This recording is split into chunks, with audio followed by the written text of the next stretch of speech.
Kita semua sama-sama tahu teman-teman, kalau ada nih seorang pemimpin yang jalannya lurus, yang benar-benar memiliki motivasi hati yang tulus untuk rakyat. Jika ada seorang pemimpin besar yang kemudian semakin hari semakin banyak fitnahan, tuduhan yang ditujukan kepadanya, bukan hanya seorang pemimpin teman-teman ya, tapi partai juga. Semakin partai atau pemimpin ini dihina, difitnah, direndahkan, banyak kabar-kabar miring, kemudian isu-isu yang jahat ditujukan kepada mereka, kita harus dukung pemimpin atau partai tersebut. Karena orang yang berusaha untuk memfitnah mereka adalah orang yang takut saja dengan pengaruh atau popularitas pemimpin atau partai tersebut, sehingga memakai segala macam cara untuk menjatuhkan mereka pemimpin-pemimpin ini dengan jalur apa? Fitnah. Dengan jalur apa? Tuduhan. Kita sudah melihat buktinya. Bapak Jokowi hari ini, kalian lihat, difitnah habis-habisan. Tapi apakah ketika mereka fitnah Pak Jokowi hancur reputasinya? Tidak. Karena masyarakat Indonesia, netizen, apalagi silent majority, paham betul cara permainan para pembenci orang-orang yang jahat ini teman-teman. Jumpa lagi dengan saya Vicky Himpong. Semoga kalian semua selalu dalam keadaan yang sehat. Kita akan sama-sama membahas tentang bagaimana fitnahan yang datang kepada PSI teman-teman ya. PSI. Kemudian mereka mengatakan ada anggaran dana 400 triliun untuk menangkan partai gajah katanya. Mulai. Inilah yang kemudian menjadi sesuatu yang menurut saya ya teman-teman ya, menurut saya fitnahan yang ditujukan kepada PSI atau kepada Pak Jokowi itu adalah hal yang menguntungkan. Bang, kenapa kok menguntungkan? Di fitnah kok disebarkan dengan hal-hal yang jahat. Bukankah fitnah lebih kejam dari pembunuhan? Betul. Tapi kenapa itu menjadi sebuah keuntungan untuk saya? Karena PSI akan semakin besar. Semakin besar, semakin kencang anginnya. Ya, silahkan tambah lagi fitnah PSI dengan hal-hal yang absurd. Tambah lagi karena silent majority di belakang hanya ketawa ketiwi. Oh, gitu loh cara mainnya. Apalagi ada sebuah partai yang mengatakan bahwa Pak Jokowi ya masih jadi presiden saja nggak mampu meloloskan PSI masuk Senayan. Apalagi sekarang hanya rakyat biasa. Meanwhile, kita tunggu saja ya teman-teman ya. Lihat dulu bagaimana bocoran Ustadz Alfian Tanjung anggaran dana 400 triliun untuk menangkan partai gajah. Partai bergambar gajah itu punya modal sekitar 400 triliun. Banyak kali. Ya, mulanya saya sebut 4.000, tapi kemudian beberapa analis keuangan nggak mungkin Ustadz. Jadi kalau kita lacak memang kekuatannya ada sekitar 400. Tingkat kelurahan itu diberikan dana alokasi operasional per bulan itu 20 juta per kelurahan PSI tingkat kelurahan. PSI tingkat kecamatan itu dibantu disiapkan alokasi sekitar 30 sampai 60 juta. Tingkat kota kabupaten sekitar 100 sampai 150 juta per bulan. Jadi kalau saya bilang bedol desa dari PDIP itu akan masuk kepada PSI.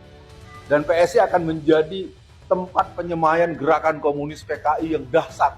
Sementara kita belum mampu menjelaskan kepada masyarakat bahwa ini bukan main-main. Karena protektornya adalah Xi Jinping. Jadi gerakan ini sebetulnya protektornya adalah Xi Jinping.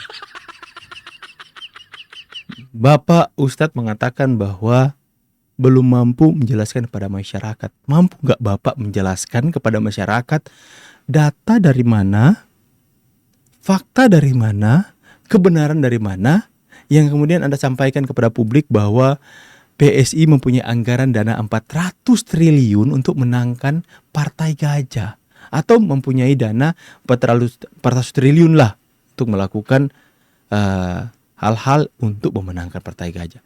Itu yang Anda sampaikan, data dari mana, berkas-berkasnya, sumbernya dari mana, coba Anda katakan. Jangan nanti ditanyakan, Pak, itu kata siapa? Ya katanya.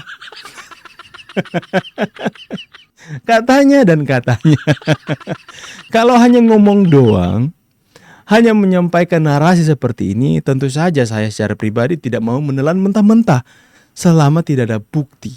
Ya, tidak ada fakta dan data yang kemudian dikemukakan untuk menunjang apa yang dia sampaikan. Kalau hanya kuar-kuar seperti ini, anggaplah kita dengarkan sebagai sebuah isu saja yang coba mau dilemparkan di ruang publik, teman-teman, untuk mendowngrade reputasi partai gajah hari ini. Kita dengarkan dulu, Ada teman-teman. dilema sendiri. Di satu sisi di tingkat tentara-tentara yang dinas, mohon maaf Pak, yang dinas nggak berani ngomong PKI. Jangankan menjelaskan, nyebut PKI aja nggak berani. Bismillahirrahmanirrahim. Wa ashhadu anna Dr. Muhammad Natsir. Saya langsung saja, sebagai bentuk tausiah perjuangan, itu tidak terbaca bahwa sesungguhnya hari ini Indonesia disebut dengan low citizen. Negara yang sudah hancur sebetulnya.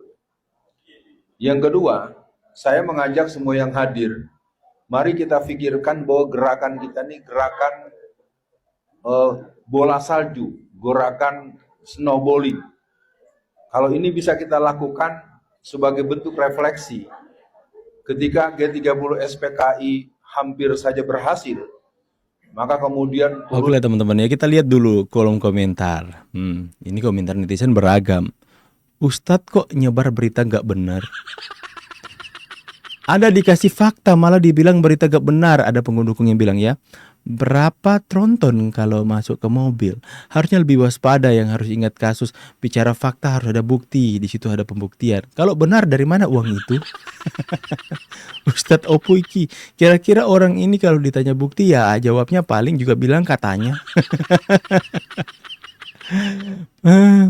Ngeri, itulah hasil nabung 10 tahun kemarin. Mantap Pak Ustadz menyuarakan kebenaran, dukung PSI yang dinaungi Pak Jokowi. Buktinya mana? Ustadz apa ini, jangan fitnah. Ya teman-teman ya, jadi netizen udah pada sadar semuanya teman-teman. Di satu sisi yang lain kita membahas dulu soal Ahmad Kusnudin teman-teman ya, yang kemarin itu bersih tegang pecah dengan Refli Harun dengan siapa juga temannya namanya Gafur teman-teman ya, yang katanya kalau nggak salah ini teman-teman, Ahmad Kusnudin pecat Gafur, Refli Harun pecat Ahmad Kusnudin. Main pecat-pecatan. Ada apa? Apakah itu pertanda bahwa akan ada kekalahan? Aduh, makin kocak aja teman. Tapi ini saya salut sama Ahmad Kusnudin. Ketika dia keluar dari circle pengacaranya Roy Suryo, ya, tiba-tiba Ahmad Kusnudin itu sudah ada di circle musisi papan atas. Luar biasa teman-teman ya. Hari ini saya melihat informasi ada sebuah video beredar ya, Ahmad Kusnudin duduk berbincang dengan Ahmad Dhani. Sekalipun yang dia bahas soal Gus Nur. Ahmad Kusnudin di tempat para musisi seharusnya membahas soal musik. Ya, tapi itu haknya teman-teman ya. Ingat itu haknya. Tapi konteksnya kalau kita duduk bersama dengan Ahmad Dhani, Ari Lasso, pembahasan itu ya wong ya harus ya sekitar musik lah. Tapi Ahmad Dhani juga suka politik teman-teman ya. Tapi nggak apa-apa. Tapi dalam konteks dengan para musisi ini, Ahmad Kusnudin itu membahas soal Gus Nur. Tapi bukan berarti musisi juga nggak boleh bahas politik, bisa juga, ya. Apakah memang karena Ahmad Kusnudin ini melihat sosok Ahmad Dhani adalah seorang politikus sejati, teman-teman ya? Kita lihat dulu bagaimana perbincangan mereka. Nah, karena kebohongan yang begitu luas ini, Gus Nur kemudian membuat kesimpulan semua ini dusta kecuali setelah melalui sebuah metode pencarian kebenaran yang diyakini oleh Gus Nur, yaitu dengan mubahalah. Itu ada dalam konteks fikih maupun ini ada ya? Ada. Ya. Dan itu juga dulu kan pernah Rasulullah melakukan itu, cuman yang ditantang oleh Rasulullah akhirnya kan mengundurkan diri, gak jadi begitu.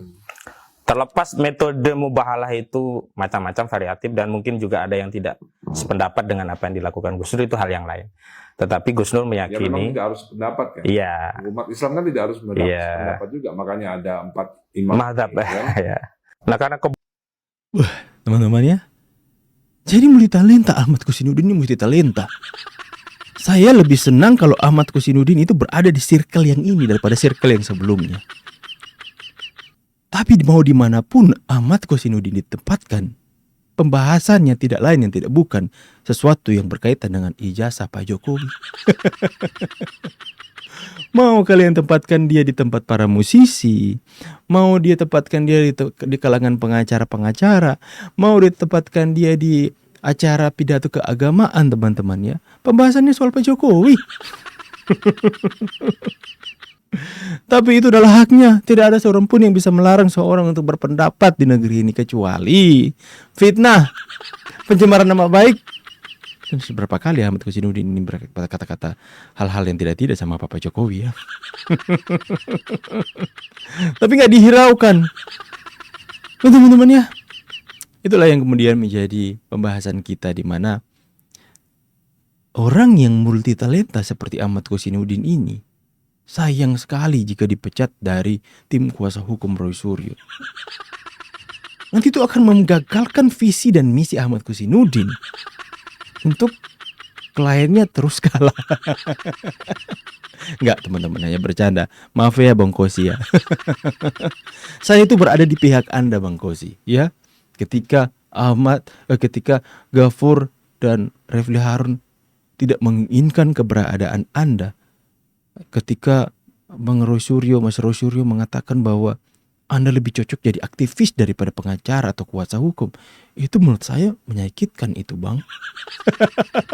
Bang, lo panas-panasin Bang Aka Bang. Enggak teman-teman ya, ini hanya sebagai bahan diskusi kita saja.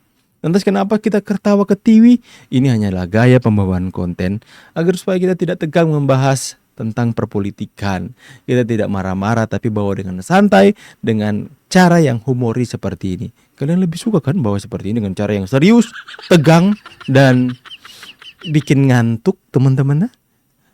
Inilah teman-teman ya, dua berita yang kemudian bisa saya sajikan kepada kalian tentang bagaimana yang pertama, fitnahan-fitnahan tuduhan kepada keluarga Pak Jokowi hanya akan membuat reputasi mereka semakin naik bukan turun, karena sentimennya itu positif kepada keluarga Pak Jokowi, negatif kepada para pemfitnah.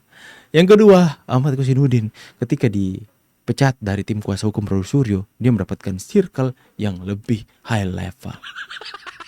Si tampan, si multi talenta ini benar-benar mengembangkan sayapnya sampai ke dunia musisi. Tulis pendapat kalian kolom komentar. Saya pamit, see you on the next video and God bless. Bye guys.